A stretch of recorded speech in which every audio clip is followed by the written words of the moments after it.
చేయలేము. సో ఇలాగా అందరు కలిసి వచ్చేసి చూశారు మీరు ఉదయం నుండి ఎంతమంది కష్టపడి వచ్చారు, వాళ్ళ పరిస్థితులు ఏందో చూశారు.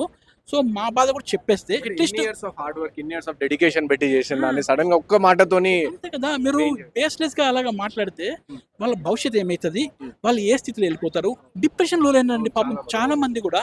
ఇప్పుడు వాళ్ళు ఎలా అయిపోయిందంటే మొత్తం బ్లాంక్ అయిపోయింది వాళ్ళ మైండ్, ఇప్పుడు ఏం చేయలేని పరిస్థితి వచ్చింది వాళ్ళు. సో నేనేమంటా అంటే ఇది సైకలాజికల్ ప్రాబ్లం అయిపోతుందండి వాళ్ళకు.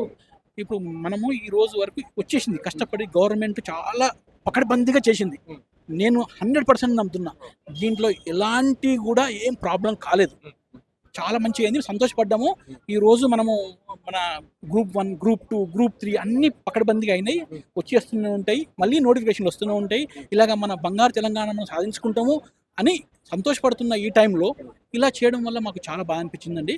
మీరు మీడియా ద్వారా మీరు చూడండి, మీరు ఎంక్వైరీ చేయించండి.